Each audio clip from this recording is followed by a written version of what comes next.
लगातार जानकारी हम आप तक पहुंचा रहे हैं, क्योंकि सिंहासन की लड़ाई है, उपचुनाव है 7 सीटों पर राजस्थान में, लेकिन ऐसे में हर एक सीट का विश्लेषण भी कर रहे हैं और साथ ही साथ जानकारी भी आप तक पहुंचा रहे हैं। और हमारे साथ खास मेहमान भी विजेंद्र मौजूद हैं। बिल्कुल, हमारे साथ बीजेपी से पंकज मीणा जी हैं, हमारे पॉलिटिकल एडिटर योगेश जी हैं, हमारे साथ हमारे एसोसिएट एडिटर पंकज सोनी जी हैं और हमारे स्पेशल रिपोर्टर दिनेश डांगी जी है। दिनेश जी, शुरुआत आपके साथ करना चाहेंगे। अभी तक जो वोटिंग परसेंटेज रही है, इन छुटपुट घटनाओं को छोड़ देते हैं, बहुत ज्यादा मायने नहीं रखती, चुनाव के अंदर अमूमन इस तरीके की घटनाएं हो जाती हैं, लेकिन बीते चुनाव के मुकाबले बेहद कम हुई है। अभी तक का वोटिंग परसेंटेज क्या बता रहे हैं? जी देखिए, सबसे ज़्यादा मतदान रामगढ़ विधानसभा उपचुनाव पर हो रहा है और वहाँ वोटिंग की क्या वजह, क्योंकि वहाँ चुनाव इतना खींचतान वाला नहीं था जैसे दौसा के दंगल में उम्मीद थी कि वहाँ पर नाक का सवाल है और सचिन पायलट वर्सेस किरोड़ी मीणा का ये मुकाबला है। लेकिन वहाँ पर जो अभी 11 बजे तक का मतदान प्रतिशत का आंकड़ा देखें तो सबसे कम वहाँ पर मतदान प्रतिशत का आंकड़ा है। तो आखिरकार क्या वजह रही? क्या सुबह सुबह सर्दी थी उसका असर था, या जो शादियों का सीज़न है, शादियाँ भी काफ़ी तादाद में।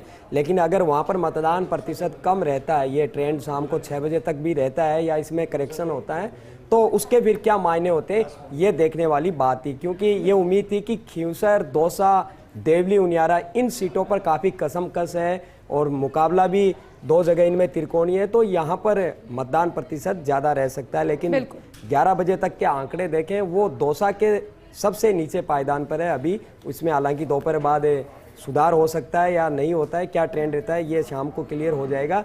लेकिन जाहिर सी बात है, कई जगह त्रिकोणीय चुनाव है, तो खींचतान जब रहती है तो अपने अपने वोट कराने की सब में जदोजहद होती है, उसका ये असर हो सकता है। लेकिन मतदान प्रतिशत के डेटा से रिजल्ट को मापना मुश्किल है। अलग अलग सीटों के अलग अलग समीकरण भी नजर आ रहे हैं। जैसे रामगढ़ है तो वहां पर बटोगे तो कटोगे, ये एक धार्मिक गोलबंदी भी बीजेपी ने करने की इसी से जुड़ा हुआ सवाल मेरा आपसे है योगेश जी, क्योंकि रामगढ़ का जिक्र करें, हरियाणा से सटी हुई ये सीट है और जिसका अभी थोड़ी देर पहले दिनेश जी भी जिक्र कर रहे थे, बांटोगे तो कटोगे, क्या इसका इंपैक्ट यहाँ पर नजर आ रहा है? दूसरा ये कि बीजेपी इस बार उम्मीद जो लगाए बैठी है, धार्मिक गोलबंदी की बात कर ले, कांग्रेस को उम्मीद यहाँ पर सहानुभूति फैक्टर से है, क्या कोई फैक्टर काम कर रहा है या फिर जो हमने पहले देखा जिस तरीके से रणनीति नीति वही है इस बार भी?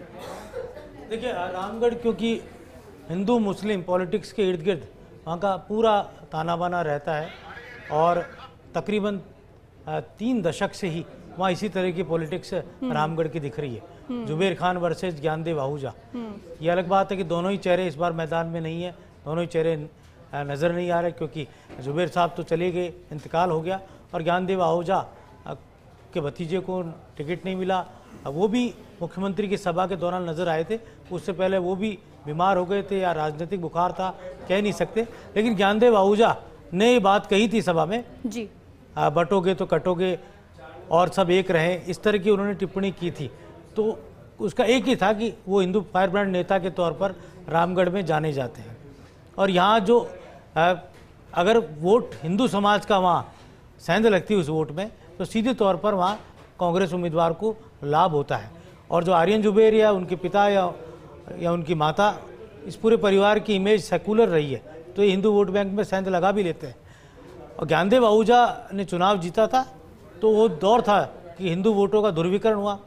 और आपको ध्यान ही होगा, जब राम मंदिर मूवमेंट था उसके बाद यहाँ भारतीय जनता पार्टी ने ज्ञानदेव के तौर पर। तो विजेंद्र से क्या कहा जाए, इसे कॉन्फिडेंस कहा जाए, रणनीति पर भरोसा किया बताया जाए, या फिर क्या इसे कहा जाए? क्योंकि ऐसा अमूमन बहुत कम देखने को मिलता है कि इलेक्शन वाले दिन और सही बात कह दी जाए और जो रणनीति बनाया जाए उसके मुताबिक कह दी जाए। मुझे लगता है पंकज मीणा जी बता पाएंगे, वो बहुत बेहतर तरीके से समस्या और तिरुपति के साथ कनेक्शन भी समझाइए। देखिए, मैं बड़ा सभी विधानसभा में गया हूँ मैं, और जब जनता के सेंटीमेंट्स को जानने की कोशिश की तो मैं इस बात को पूरे विश्वास के साथ और पूरे दावे के साथ कह सकता हूं कि राजस्थान के 7 उपचुनाव हम बहुत अच्छे वो मतों से जीतने जा रहे हैं। मैं साथ में ये बात इतने कॉन्फिडेंस से इसलिए भी कहता हूं कि 7 उपचुनाव में मुझे नहीं लगता कि कांग्रेस का जो धरातल पे खड़ी नजर भी आई है। स्थिति ये है कि जिन विधानसभा क्षेत्रों में ट्रायंगुलर फाइट है वहां तो कांग्रेस तीसरे नंबर पे जाने की संभावना है। बताइए, बहुत चुनाव के अंदर पंकज मीणा जी 5 घंटे बचे हैं अभी वोटिंग के, तो 84 के बीजेपी के कैंडिडेट के खिलाफ खिमसर जी क्यों बोल रहे हैं? नहीं, क्यों हरवाना चाहते हो? खिलाफ बोलने वाली बात नहीं है इसमें। कोई हो सकता है तथ्यों की जानकारी का अभाव या तथ्यों के अनभिज्ञता का विषय हो सकता है, परंतु मैं ये नहीं कहता कि गजेंद्र सिंह जी खींवसर क्या कहते हैं क्या नहीं कह रहे, वो विषय अलग है। परंतु भारतीय जनता पार्टी 7 सीट जीत रही है। योगेश जी, एक होती है साफ गोई और एक होती है सियासत। मैं इसको कहूं कि खींवसर जी की इतनी साफ गोई है कि सियासत के जो पैरामीटर्स है वो पीछे छूट जाते हैं। देखिए खींवसर जी बोलते तो दिल से हैं विजेंद्र, चाहे कुछ भी कहा उन्होंने। जहाँ बीजेपी 7 के साथ जीतने की बात कर रही है, वो 2 सीटें कम करके 5 पे आ गए और कह रहे हैं इसके बाद का पता नहीं, कुछ भी हो सकता है। 2 साहब को उन्होंने टाइट बता दिया और खींवसर के लिए उन्होंने कह दिया कि 1% भी अगर खींवसर हार जाते हैं तो मैं अपना मुंडन करा लूंगा तिरुपति जाकर जी। और क्योंकि इसमें एक करेक्शन और कर दिया, उन्होंने पहले कहा था मैं मुंडवा के चौक में मेरे बाल और ये कटाऊंगा, अब तिरुपति की बात की है। तो मुंडवा तो आपको ध्यान ही है कि हनुमान बेनीवाल के पिताजी 2 बार विधायक रहे, रामदेव जी बेनीवाल, पहले ये सीट मुंडवा के, और यही सीट हुआ करती थी। और ये भी सब जानते हैं कि वहाँ भी मैच फिक्सिंग रही है और इस बात का वहाँ का इतिहास दर्ज है कि खींवसर के फोर्ट से जो आवाज़ निकली है वो वहाँ के मतदाताओं पर असर करती हुई नज़र आई है। अब क्योंकि हनुमान बेनीवाल पूरे अपने इर्द गिर्द इस तरह की रणनीति बुनते हैं कि वो सामने वाली पार्टी को तो लगता है कि हमारे साथ सब कुछ ठीक चल रहा है, लेकिन अंदर ही अंदर वहाँ पर बहुत कुछ घटित हो जाता है। अब ये जो बयान आया अभी, ये अलग कहानी कहता हुआ नज़र आ रहा है। और इस बयान में उन्होंने खींवसर का तो जिक्र कर ही दिया विजेंद्र, उन्होंने तमाम चुनाव को भी अपने तरीके से मोड़ के रख दिया। आपने 84 की बात की, तो ये वास्तव में ये 84 का जो चुनाव है उन्होंने तो क्लियर कट कह दिया कि बीएपी को बढ़त है वहाँ जी। एक तरह से उनके बयानों से लगता है, मतलब और वहां बहुत दिल से पर कह अपने दिया कार्यकर्ताओं को डिमोरलाइज कर दिया है और वहां वोटर को बता दिया है कि भाई हम ही नहीं मान रहे कि हम जीत रहे हैं, तो आप उनको दे दीजिए जो विनिंग कैंडिडेट है। मतलब तो यही निकला ना इसका। और दौसा के लिए भी उन्होंने कह दिया कि वहाँ कड़ा मुकाबला है, बीजेपी दौसा ताल ठोक कर कह रही है हम जीतेंगे। और गणेश सिंह खींवसर जो कि कैबिनेट के मंत्री हैं और एक तरह से विधानसभा के अंदर कई मंत्रालयों के सवालों के वो जवाब देते हुए नजर आते हैं, तो वो एकदम से टोक देते हैं और इस बात को कह देते हैं कि कड़ा मुकाबला है। तो ये अपने आप में सोचनीय प्रश्न हो जाता है। और गणेश सिंह खींवसर अपने आप में बड़े नेता हैं, कई चुनाव उन्होंने लड़े हैं, मंत्री पहले भी रहे हैं और खाँटी राजनीति करते हैं, राजघराने से ताल्लुक़ है। ऐसे में ऐसा नहीं हो सकता कि वो उनको तथ्यों का पता नहीं है, वो मतलब दिल से साफ बोल गए, दिल से बोलते हैं वो। और दिल से बोली हुई बात उनकी कई बार उनकी खुद के भी भारी पड़ जाती है, लेकिन उनकी यही शैली है, इसी शैली के लिए वो नागौर की राजनीति में जाने जाते हैं। ठीक है पंकज सोनी जी, ये तो ऐसी स्थिति हो गई बयानों की कि अगर हार गए तो भी फंसे और जीत गए तो भी फंसे। देखिए विजेंद्र, ये जो उपचुनाव हुए हैं ये बयानों के लिए जाने जाएंगे। ये पहले भी हम कई बार कह चुके हैं कि जिस तरह की बयानबाजी इस उपचुनाव में देखने को मिली है, वो मतलब आज से पहले राजस्थान के जो इतिहास है उसमें इस तरह की बयानबाजी, स्तर से गिर के बयानबाजी करना और इस तरह के बयान दे देना जिससे पार्टियों को, खुद की पार्टी को ही नुकसान होता नजर आ रहा है।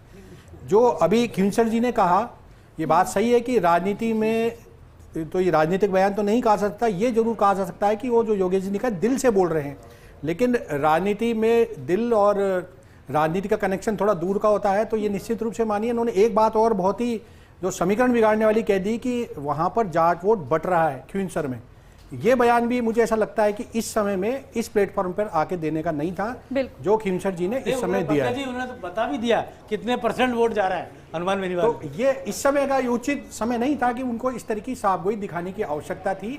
और वैसे खींवसर जी ये बात सही है, साफगोई के लिए जाने जाते हैं। कई तरह की बातें पहले भी उन्होंने ऐसी कही है जो बहुत ही अपने जैसे कहते हैं दिल से कही हुई उनकी निकली हुई बात थी और बाद में वो साबित भी हुई। नहीं तो दिनेश जी, क्या फिर इसे दिल से दिया हुआ बयान ही माना जाए, या फिर क्योंकि हर एक बयान का एक सियासी मतलब भी होता है और इलेक्शन वाले दिन इस तरीके से बयान देना, एक तरफ आप रणनीति बना रहे हैं जीत के लिए, तो दूसरी तरफ आप कह रहे हैं कि 5 जीत रहे हैं, 2 पर फाइट टाइट है।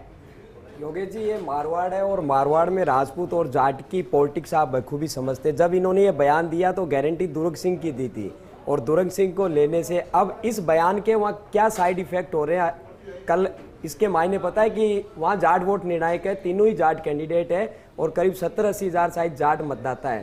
तो वो कह रहे हैं कि ठाकुर साहब तो कह रहे हैं मूंछ और बाल ही मुड़वा लेंगे, तो भाई अब क्या किया जाए। तो कहीं पोलराइजेशन अगर इस बयान के बाद हो गया, ये बयान उन्होंने लाइटली दिया, मजाक में दिया, लेकिन अगर अच्छा आप ये कह रहे हैं कि ये सीधा संदेश दे दिया गया है कि भाई अब मेरी इज्जत का सवाल है, आप अभी भी अगर इधर उधर सोच रहे हैं तो सीधा जाइए, यानी चुनाव जाट वर्सेस राजपूत न हो जाए कहीं इस बयान के। ठीक है, ये भी कहा है उन्होंने ठीक है पंकज जी, वापस मैं आ रहा हूं प्रदेश में। तो देखिए सुबह 7 बजे से मतदान प्रक्रिया जारी। राजस्थान की 7 विधानसभा सीटों पर उपचुनाव चल रहा है। मतदाता अपने घरों से बाहर निकल रहे हैं। ये जरूर हो रहा है कि कहीं पर थोड़ा कम मतदान है तो कहीं पर मतदाता बढ़ चढ़कर अपने मताधिकार का प्रयोग करने के लिए विजेंद्र पहुंच रहे हैं। हमने दौसा की तस्वीर देखी, मंगल गीत गाते हुए महिलाएं पहुंची हैं। तो वहीं रामगढ़ की बात करें तो अभी भी लंबी लंबी कतारें लगी हुई है रामगढ़ में पोलिंग बूथों पर, जहां पर मतदाता खड़े हुए अपनी बारी का इंतजार कर रहे हैं। और देखिए मंगल गीत का आपने जिक्र किया तो कल मंगल ही मंगल था और कल जितनी शादियां हुई हैं उसके बाद अब हम आपको तस्वीरें कुछ ऐसी भी दिखाएंगे कुछ वक्त में जब नवविवाहित जोड़े वोट डालने के लिए पहुंचे हैं। लेकिन पंकज सोनी जी, भाई कुछ तो होगा ना आंकड़ों के हिसाब से भी, कितना वोटिंग परसेंटेज है बीते चुनाव के साथ कंपेयर किया जाए तो वो कितना ज्यादा कितना कम है, किन इलाकों के अंदर कितनी वोटिंग हुई है, इस बार किस इलाके के वोटिंग पैटर्न में मुद्दे हावी रहे, नेता हावी रहे। देखिए विजेंद्र, पिछले जो विधानसभा चुनाव थे मुख्य, उसमें जो 7 सीटें यहाँ पे 70% से ज़्यादा वोटिंग हुई थी। चाहे आप दौसा की बात कर लें, चाहे आप 84 की बात कर लें, सलूम्बर की बात करें, सब जगहों पर 70% से ज़्यादा वोटिंग देखी गई थी। लेकिन फिलहाल जो चुनाव आयोग का ट्रेंड आ रहा है वोटिंग का, ये उसको टच करता दिखाई नहीं दे रहा है जिस रफ्तार से वोटिंग हो रही है। हालांकि ये माना जा रहा था कि 7 में से 5 सीटों पर त्रिकोणीय मुकाबला है और वहीं जो 2 सीटें हैं रामगढ़ और दौसा, वहाँ नेक टू नेक फाइट होने के कारण या वोटिंग परसेंटेज बढ़ेगा। लेकिन केवल रामगढ़ को छोड़कर और किसी भी सीट पर इस तरह का ट्रेंड अभी देखने को नहीं मिल रहा है।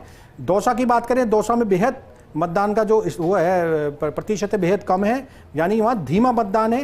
अगर मतदान का यही हिसाब रहता है तो पिछली बार यहाँ 74% के करीब वोटिंग हुई थी। तो मुझे नहीं लगता कि ये जो 70% के ऊपर वोटिंग का जो आंकड़ा है फिलहाल की रफ्तार से ये सीटें टच कर पाएंगी। तो कुल मिला के माने अगर ऐसा होता है तो जनता ने वोट मुद्दों से हटकर कैंडिडेट को देख के दिए, ये बात बिल्कुल साबित हो जाएगी। और कैंडिडेट चुनने में जो जनता है वो बहुत मतलब नरमाई रखती है, मुद्दों के ऊपर एग्रेसिव जरूर होती है जनता वोट डालने में, लेकिन अगर कैंडिडेट साफ दिखते हैं तो बहुत आसानी से वो अपना वोट डाल लेती है और वोटिंग परसेंट भी जनरली कम देखने को मिलता है। योगेश जी, आप भी यही कहना चाहेंगे इस पर या फिर आपकी राय अलग है?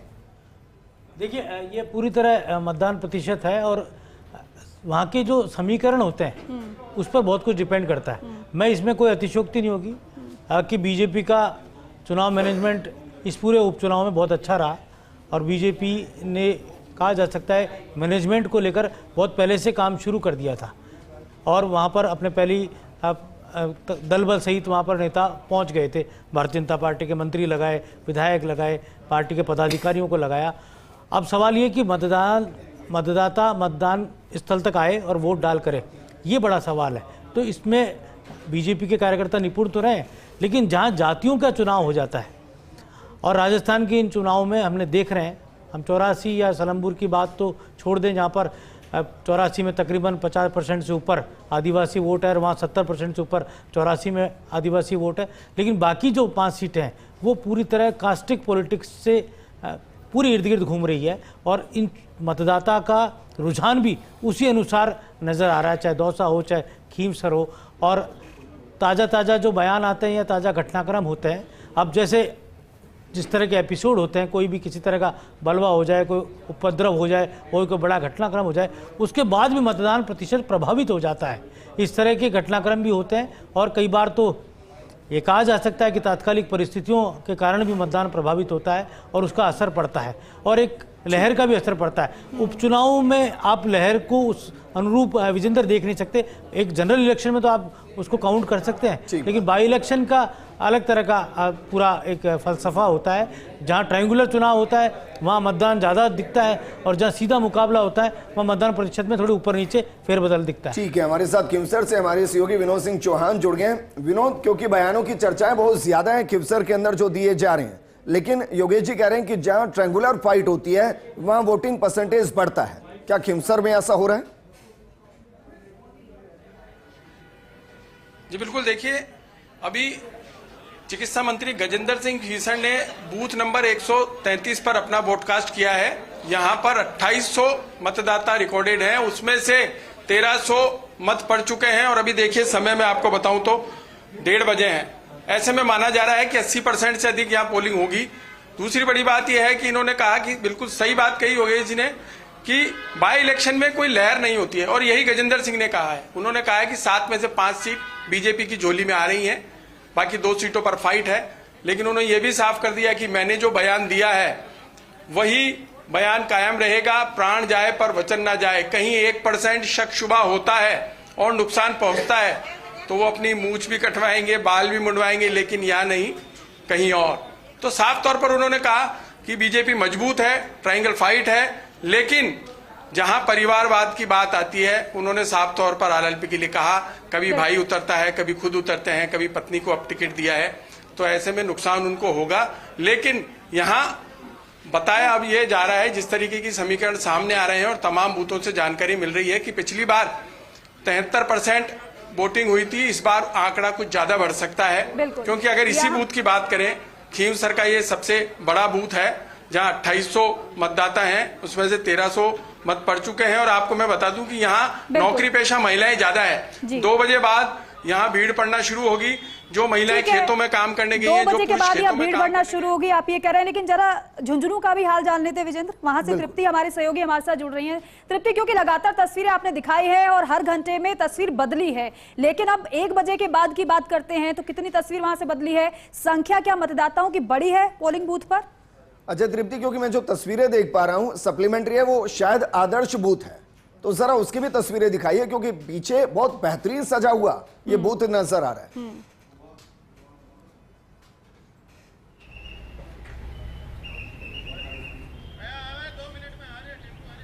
बिल्कुल विजेंद्र, तस्वीर भी मैं आपको यहाँ की दिखाऊंगी। और जिस तरीके से दीपिका ने पूछा कि क्या कोई तस्वीर बदली है, तो बिल्कुल जैसे मौसम बदला है उसी तरीके से यहाँ की जो तस्वीर है वो भी बदलती गई है। सुबह जब हम लाइव कर रहे थे तो थोड़ी सी ठंड हमें अच्छी लग रही थी, अच्छा वेदर था, लेकिन अभी जो स्थिति वो ये है कि बहुत तेज़ धूप यहाँ पर हो रही है, लेकिन उसके बावजूद मतदाताओं का उत्साह जो है वो कहीं कम नहीं हो रहा।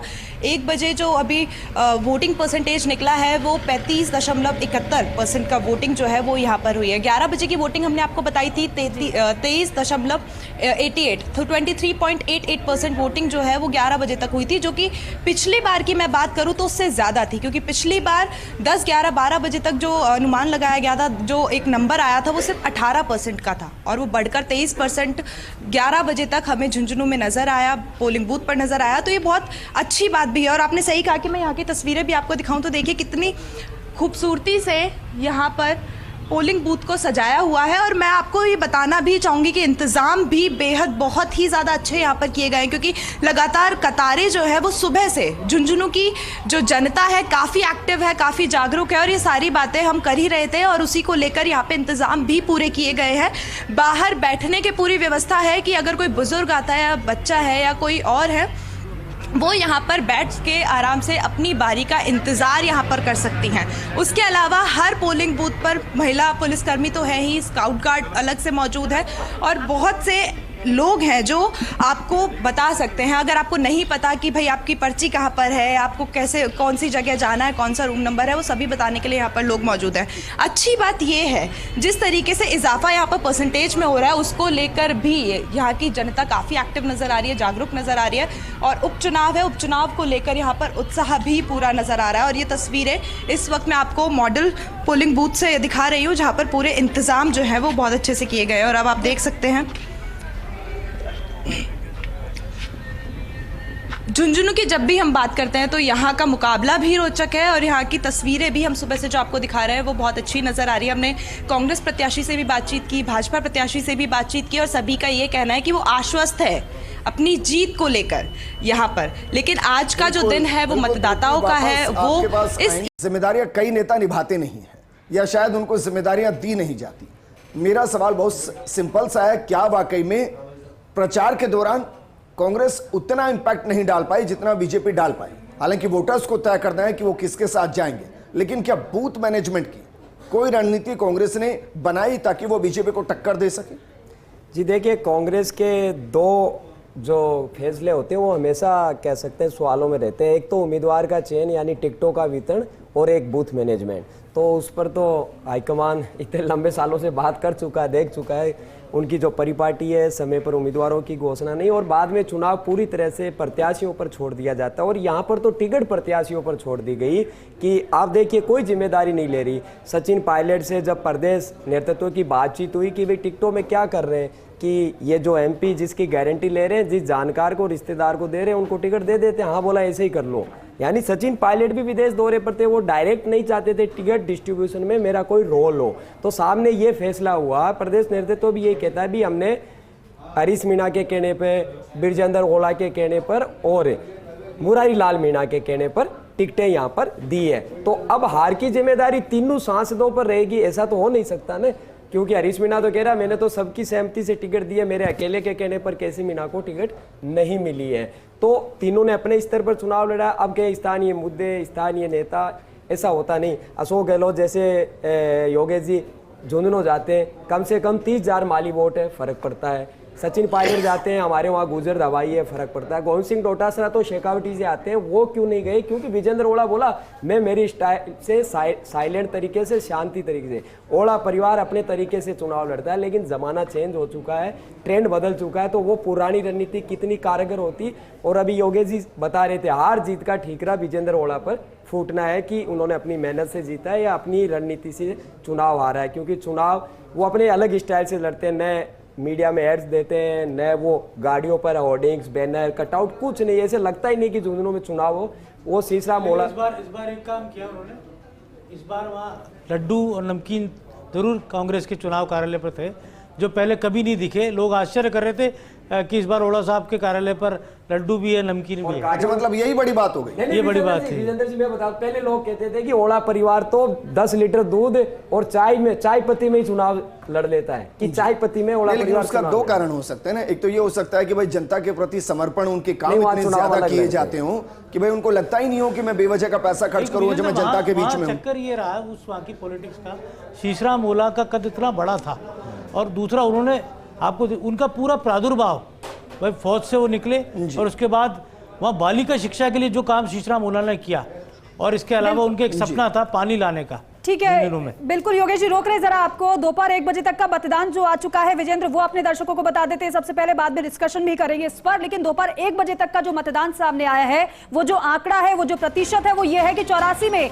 40.95% वोट प्रतिशत सामने आए। तो वहीं रामगढ़ की बात करें तो 45.40% वोटिंग हो चुकी है। खीवसर की बात कर रहे हैं तो 42.74% वोटिंग हो चुकी है। तो वहीं दौसा में आप देखिए कि आंकड़ा बहुत तेजी से बढ़ नहीं रहा है, 32.17% तक ही मतदान अभी तक दौसा में हुआ है। की अगर बात की जाए तो 40.03%, झुंझुनू के अंदर 35.71% मतदान अभी तक हुआ है। इसके अलावा देवली उनियारा के अंदर 37.78% वोट अभी तक डाला गया। 84 में 40.95%।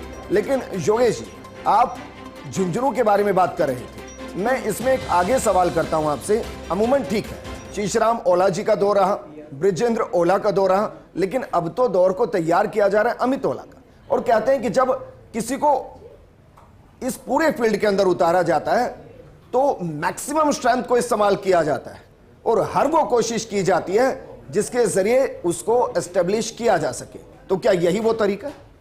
देखिए, झुंझुनू में बड़े नेता होटलों के कमरों में बैठे थे और ब्रिजेंद्र ओला उनको पूछ नहीं रहे थे। अमित ओला अपने पिता से पूछे बगैर एक स्टेप भी आगे नहीं बढ़ रहे थे। तो चुनाव पूरी तरह ब्रिजेंद्र ओला का। और मैंने देखा कि राजबाला ओला, आकांक्षा ओला, अमित ओला एक ही गाड़ी में जाते थे वोट मांगने। लेकिन इस परिवार की जो खांटी राजनीति रही, एक तो इस परिवार पर किसी तरह का कोई दाग नहीं रहा, खासतौर से भ्रष्टाचार का, और कभी किसी तरह का लांछन ऐसा नहीं लगा कि इस परिवार की साख पर आँच आई हो। यही कारण है कि न केवल मुसलमान जाट वोट बल्कि सर्व समाज के वोट ये परिवार लेता आया है। और दिनेश तो बहुत नज़दीक रहा है शीशराम ओला जी के, और ये जानते अच्छी तरह किस तरह उनकी छवि रही। शीशराम जी बहुत डेमोक्रेटिक लीडर थे, ब्रिजेंद्र ओला उतने डेमोक्रेटिक नहीं है। शीशराम जी के हर कोई, वो कहते हैं ना अमिताभ बच्चन, अभिषेक बच्चन, वो वाली कहावत है यहाँ पर भी। एक मैं उदाहरण आपको दे रहा हूँ। शीशराम ओला जी सांसद बने, ब्रिजेंद्र ओला बाई इलेक्शन में आए, वो चुनाव हार गए। अब सेम सिचुएशन है, ब्रिजेंद्र ओला सांसद बने हैं, अमित ओला बाई इलेक्शन में आए हैं। तो एक इतिहास दो तरीके का होता है, एक खुद को बदलता है, एक खुद की पुनरावृत्ति करता है। और जब अमित ओला को यहाँ मैदान में उतारा गया है तो मैक्सिमम स्ट्रेंथ का इस्तेमाल होना चाहिए था। योगेश जी, इसमें मैं ऐड करता हूँ, ऐसा नहीं है विजेंद्र ओला अपनी सियासी सफर में 3 विधानसभा चुनाव लगातार जाने थे, फिर वहां एक वो कहावत भी बन चुकी थी, वो उसका हम जिक्र यहाँ पर नहीं करेंगे। तो ये इतिहास, जैसे शीशराम ओला सांसद होते थे और विजेंद्र ओला विधायक होते थे, तो ये इतिहास दोहराएगा नहीं, ये बाकायदा चर्चा में। लेकिन वहाँ की पॉइंट अभी मुस्लिम वोटर है जो करीब 54-55 हजार है, टर्निंग पॉइंट है। और माहिर आजाद भरतपुर से जाकर 1980 में शीशराम ओला को चुनाव हरा देते हैं, जिसका आज भी मरते दम तक शीशराम ओला को मलाल रहा है, ऐसे मुझे मरा दिया, मुझे हरा दिया करते रहे। तो वहां मुस्लिम वोट, उसमें राजेंद्र गुड्डा कितनी सेंध लगा पाते हैं या नहीं लगा पाते, रिजल्ट उसी में ही टिका हुआ है। एक और वहां झाझड़िया बेल्ट की काफी जिक्र होता है कि भाई एक अच्छे 12 या 15 गांव हैं जहां के वोटर्स पिछली बार बबलू चौधरी के साथ थे। अब उन्होंने इसलिए थे कि बबलू चौधरी उसी गोत्र का है, झाझड़िया गोत्र से बबलू चौधरी। लेकिन उन्होंने नाराजगी व्यक्त की, मुख्यमंत्री से मिले, उसके बाद मान गए। क्या वो बेल्ट का जो वोटर है वो ट्रांसफर हो पाएगा? देखिए, 2 तरह की बात। जब राजेंद्र बाबू निर्दलीय लड़े थे तो उन्हें अलग अलग तरह के वोट मिले थे, उन्हें उस समय माइनॉरिटी का भी वोट मिला। और जब बबलू चौधरी समर्थन में आ चुके हैं, मन से आए हैं कि पूरी तरह किस तरह से आए ये अलग बात है, परिणाम इस पूरे बात को बताएंगे। लेकिन राजेंद्र बाबू ने खुद का चुनाव मैनेजमेंट बहुत ज़बरदस्त रखा। झुंझुनू के अंदर इस बार उनके चुनाव मैनेजमेंट की ज़बरदस्त चर्चा थी। और पूरी तरह जो आप सवाल कर रहे हैं, ये सिर्फ इसका नहीं, ये सवाल रामगढ़ में है कि भाई ज्ञानदेव आहूजा साथ आए या नहीं आए, ये सवाल देवली उनियारा में है कि विजय बैसला साथ आए या नहीं आए। देखिए, ये सवाल कई जगह है। ये सवाल मैंने सुमित गोदारा से पूछा था कि क्या वाकई में बबलू चौधरी साथ आए हैं क्या, क्योंकि बबलू चौधरी उनकी राजनीतिक पारी बहुत लंबी है, उम्र उनके पास है। तो यही कहा गया उनको बीजेपी नेतृत्व में कि अभी आप इस चुनाव में हमारे साथ आइए, हमारा साथ दें। लेकिन उनके समर्थक ऐसा शायद सोचते हैं कि नहीं सोचते, ये बड़ा अपने आप में बड़ा सवाल रहेगा। और क्योंकि मुसलमान और दलित वोट पूरी राजनीति को प्रभावित करते हैं पूरे उस इलाके की। और तीसरा बड़ा वोट बैंक अगर हम बात करें जो बीजेपी का वोट बैंक है, वो है माली मतदाता। माली मतदाता की वोटर्स में भी इजाफा हुआ है झुंझुनू में पिछले चुनाव के मुकाबले इस चुनाव में।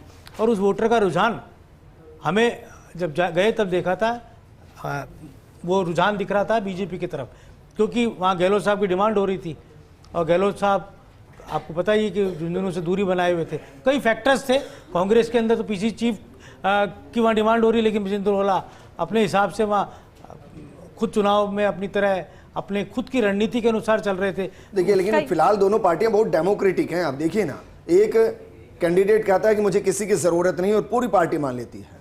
दूसरी तरफ पार्टी के अंदर कोई कुछ भी बयान दे रहा है और डेमोक्रेटिक है, अलग अलग बयान आ रहे हैं। दोनों ही पार्टियों के अंदर फिलहाल डेमोक्रेसी चरम पर है। पंकज जी से पूछो, पंकज सोनी जी। देखिए, ये बात जो राजनीति में होती है वो अपने अपने हिसाब के बयान होते हैं और अपने अपने हिसाब से उसको देखा जाता है। अगर बयान जो होता है फ़ायदे का सौदा है तो पार्टी उसको डेमोक्रेसी बता देती है, और बयान इस तरह का होता है कि जो पार्टी को नुकसान करेगा या छवि को नुकसान करेगा तो उससे पार्टियां किनारा कर लेती हैं। लेकिन उपचुनाव में जैसा कि अभी योगेश जी बता रहे थे, किसी तरह का कोई नियंत्रण कांग्रेस खेमे में तो देखने को नहीं मिला है कि कांग्रेस के कैंडिडेट्स को पार्टी की तरफ से किसी तरह की कोई मदद की जा रही हो या पार्टी ने उनके लिए कोई लंबी रणनीति बनाई हो। लेकिन बीजेपी ने बहुत ही प्रभावी तरीके से, ये मानिए कि जो हरियाणा पैटर्न जो चर्चा में आया था उसी पैटर्न का उपयोग कर माइक्रो मैनेजमेंट जो हर सीट पे बीजेपी ने किया है। खुद भजनलाल शर्मा मुख्यमंत्री 7 सीट पे 2-2 बार चुनाव प्रचार करके आए हैं, चुनाव सभा करके आए हैं। उसके अलावा हर सीट पे 2 दर्जन से ज्यादा छोटे और बड़े नेताओं की सभा बीजेपी ने करवाई है। तो कुल मिला के देखें तो उपचुनाव को जीतने की शायद बीजेपी ने पहले से ठान रखी थी। ये जो लोकसभा में झटका पड़ा, उस झटके के बाद उभरना चाह रही होगी बीजेपी, और हरियाणा चुनाव ने इनको बूस्टर डोज देने का काम किया। तो ये पहले से बीजेपी तैयारी में थी कि इन 60 सीटों पे कैसे न कैसे कर हमें जीत हासिल करनी है। जिसका जिक्र किया कि भाई उधर विजय बैसला, इधर ज्ञानदेव आहूजा, इधर बबली चौधरी, क्या वाकई में इनको मना पाई? क्योंकि इलेक्शन के अंदर बहुत ज्यादा इनका प्रभाव और चेहरा दोनों ही दिखाई नहीं दिया है। देखिए, जो मुख्य चुनाव होता है, जो विधानसभा चुनाव, उससे उपचुनाव में स्थिति बदली हुई रहती है। और क्योंकि भाजपा सरकार को आए हुए भी 1 साल भी पूरा नहीं हुआ है, इसलिए ये जो राजनेता हैं जिनके आप नाम गिनवा रहे हैं, ये जानते हैं कि 4 साल यहाँ भाजपा की सरकार रहने वाली है और अगर भाजपा नेता हमको किसी तरह का आश्वासन दे रहे हैं तो भविष्य में कुछ ना कुछ मिलने की उम्मीद है। दिनेश जी कुछ ऐड करना चाह रहे हैं इसमें। दिनेश जी एक सवाल ये भी है कि ये सर्वे तो यहाँ जिस तरीके से माइक्रो मैनेजमेंट का जिक्र पंकज जी कर रहे हैं, तो क्या वाकई में माइक्रो मैनेजमेंट और सर्वे के को देखा जाए तो राजेंद्र भामू ही यहाँ पर एक मजबूत कैंडिडेट थे, तभी उन्हें यहाँ पर उतारा गया? क्योंकि बीते बार की बात करें तो टिकट मांग रहे थे, दिया नहीं गया था, लेकिन 42,000 से ज्यादा वोट उन्होंने पा लिए थे। जी देखिए, बीजेपी का जो चुनाव लड़ने की प्रक्रिया है उसका कोई तोड़ नहीं है और बाकायदा मैं भी झुंझुनू के बीजेपी के नेताओं के संपर्क में था। एक मैन टू मैन मार्किंग यहाँ पर की जा रही थी। सरकार है नहीं है कोई मतलब नहीं, संगठन हमेशा जो बीजेपी का काम करता है वहाँ बिल्कुल काम कर रहे थे। सुमित गोदारा, अविनाश गहलोत, इसके अलावा कई और पदाधिकारी लग रहे थे, अच्छा काम कर रहे थे। विजेंद्र जी ने एक सवाल पूछा था, हमारे जो कातली नदी है अभी बारिश आते नहीं तो वो सूख चुकी है, उसको नदी पार का इलाका कहते हैं, जो बबलू चौधरी का इलाका है उसको, और जाजड़िया पट्टी या बेल्ट। बाकायदा उनकी नाराजगी यहाँ पर है और भितरघात का 2 जगह बीजेपी को सबसे ज्यादा डर है, दौसा के साथ झुंझुनू।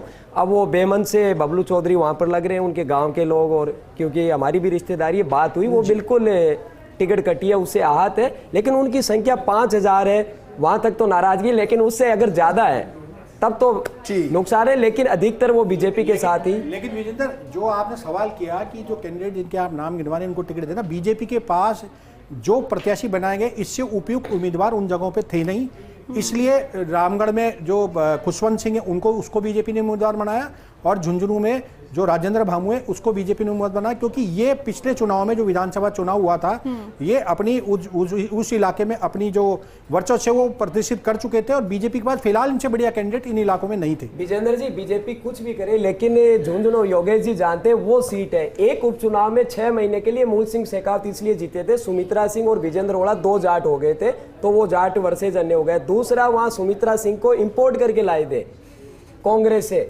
ठीक अपने कैंडिडेट के दम पर बीजेपी ने एक बार चुनाव जीता है 96 में, डॉक्टर मूल सिंह शेखावत। तो बीजेपी हमेशा वहां जब 21 सीटों पर कांग्रेस सिमट गई तब भी वहां जीत के आती थी, तो बीजेपी के लिए बहुत चैलेंजिंग है। मंडावा में बीजेपी का एक बार विधायक बना, नरेंद्र खिचोड़ को इंपोर्ट करके लाए, और पिछली बार निर्दलीय लड़े। क्योंकि मुझे योगेश डांगी जी ब्रेक लेना है। पंकज मीणा जी, भाई इस चुनाव में वाकई में अगर 11 महीने बहुत बेहतरीन काम किया था तो बटेंगे तो कटेंगे ये भी आ गया, किसी के पिता तक भी आ गए जो स्वर्गवासी हो गए, इसके अलावा गाली गलौज पर भी आ गए। क्या वाकई में इसकी जरूरत थी? फिर देखिए, बटेंगे तो कटेंगे अगर जहाँ तक आप बात कर रहे हैं, मुझे लगता है कि कोई अकेले रामगढ़ का विषय हो ऐसा नहीं है। मुझे लगता है ये आज पूरे देश में है, इस प्रकार की एक आवाज़ आम जनता के बीच में से उठ रही है।